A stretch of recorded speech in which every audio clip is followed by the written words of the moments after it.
Sonic games are pretty much one of the most influential things in my entire life, and I'm pretty sure I'm not alone in all of this. I feel like Sonic media in general is very influential, be it the games, the comics, even the cartoons, even sillier things like Sonic Boom. Now, why do I say all of this? Okay, hear me out, it's gonna sound a little pretentious, but I feel like every Sonic fan is very different. And I know every fan of anything is very different, everyone is very different. But what I mean is like, being a Sonic fan can mean absolutely anything and everything, including its contrary. People can love this franchise for very different things, and it keeps showing. If you've ever been around Sonic discourse on the internet, it really shows. And so I wanted to do a series of short reviews that are less about objective facts and which games is actually very good, which game is actually very bad, but simply my opinion, sharing my experiences back then and how my feelings evolved over time. I thought it would also be a good way to see what each game brought to the franchise and see what actually got left out, knowing that this is all from a very openly biased perspective, mine. I hope that sounds interesting, and if so, let's start with...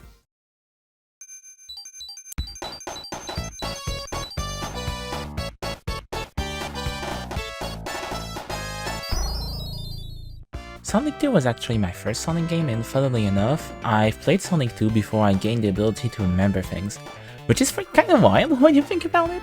But yeah, according to my sister, even when I was very young, like I think 3 years old, I would play quote-unquote Sonic 2, which basically meant that I had the controller in my hands and I would do things and Sonic would move. I don't think you could count this play per se, but I think it's kind of a funny story. This game has something of a special status, I think. It's pretty much one of the best entry points to the franchise, in my opinion.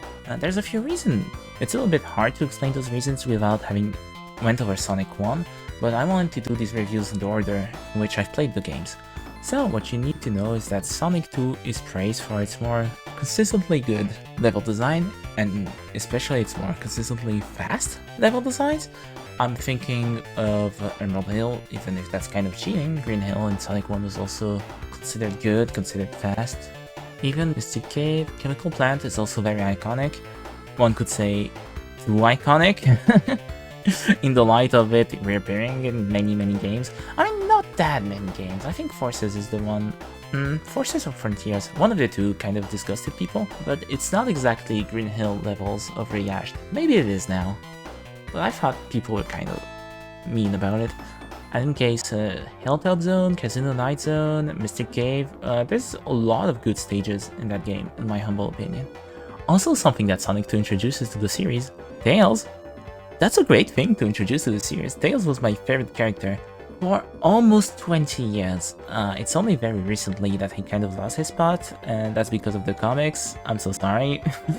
But I still very much love Tails. As a kid, I would fight with my sister in order to be able to be the one that played Tails.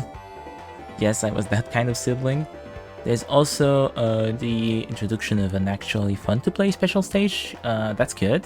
It was just kind of weird to me. The special stage was a little strange to control. This isn't a video about Sonic 1. I'm really trying to confine it to Sonic 2, but I have to explain why Sonic 2 left the impression that it did.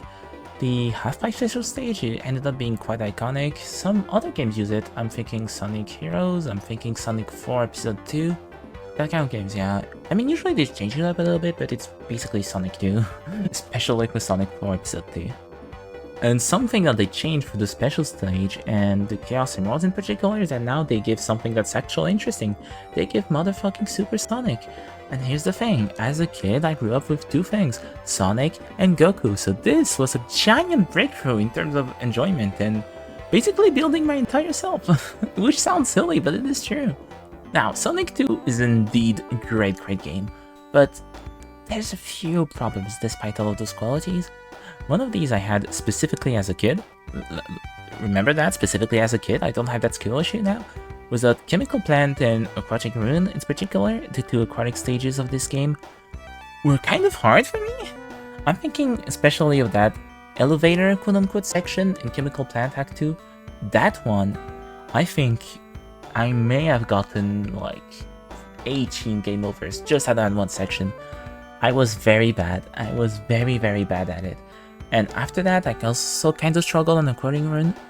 Way less though, but I still kind of struggled. And after that, boom, no problems until Metropolis Zone.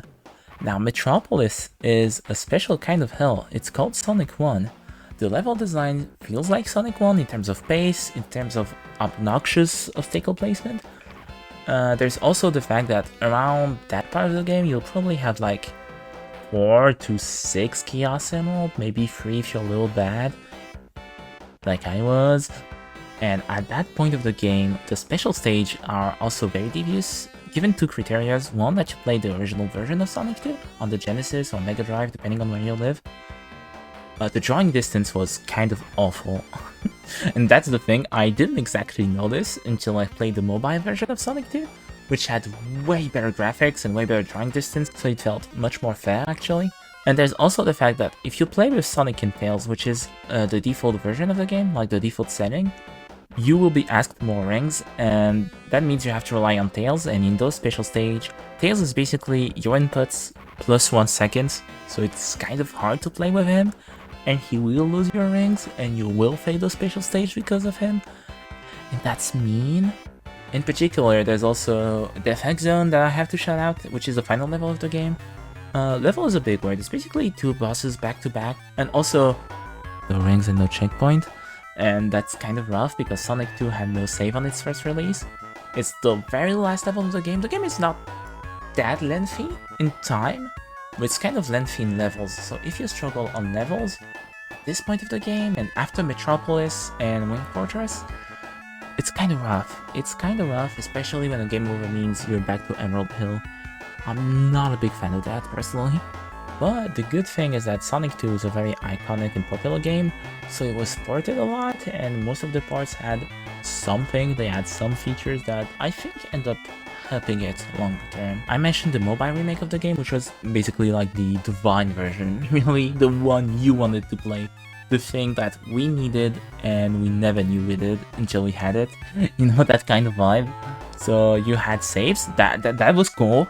The special stage had better drawing distance, as I said. They had the Knuckles playable for a funny reason that I'll get into whenever we get to that game. They added a lost level, that's insane to me. Like, they added a complete level that you can access through Mystic Cave that was scrapped for the final version of the game, and it's in the mobile version, and what the fuck? There was even online multiplayer on Android, and that blew my mind back then. Oh right, multiplayer. It's fine, it's nice. My sister and I would play it sometimes, not often. It's not perfect, the screen looks a little weird, it's all stretched out, but honestly it's very fun, and I wish it would be doing more in the series. We don't exactly have a lot of generic multiplayer. By generic, I mean normal Sonic gameplay multiplayer, not minigames, something like Adventure 2 or 06. I think those are the only ones that really implemented it. Sonic Colors did something weird. And I was thinking more of versus, honestly, not co-op, so, you know. That version of the game lives through Sonic Origins now, for better or for worse. Sonic 2's port is clean enough, from what I've tested, so yeah. All in all, Sonic 2 is a game that starts really great, keeps on going great, and ends up a little weird, especially on the original release. But it's a classic, and it shaped the franchise in a great way. And there's something very great that Sonic 2 gave us and I have not talked about, is the Spin Dash. Yes, this is the game that introduced the Spin Dash, not Sonic 1. And thank God it did, because I would kill for the Spin Dash. We love the Spin Dash in this household. And aside from the level design philosophy and Tails and Super Sonic and all of these things, Sonic 2 really is one of the games that shaped the franchise in a big way. And it's one of my favorite titles. It's still being edged out by some other games, both in the same era, so think the classic era, Sonic 1, 2, 3 Knuckles, CD, Knuckles Chaotix, and some games from later eras, but it's a very good game. Now, before we end this, let's pull out some important information. Should you play this game? Yes, absolutely! Which version should you play? I would recommend either the mobile remake, if you can obtain a version of it, because it was kind of delisted, or Sonic Origins. And where would my person rank it on the tier list? Because tier lists are fun. I I would say, and I'm considering here the better version of the game, so mobile remake / Sonic Origins, Estia. This might change later. Anyway, Sonic 2 good. See ya!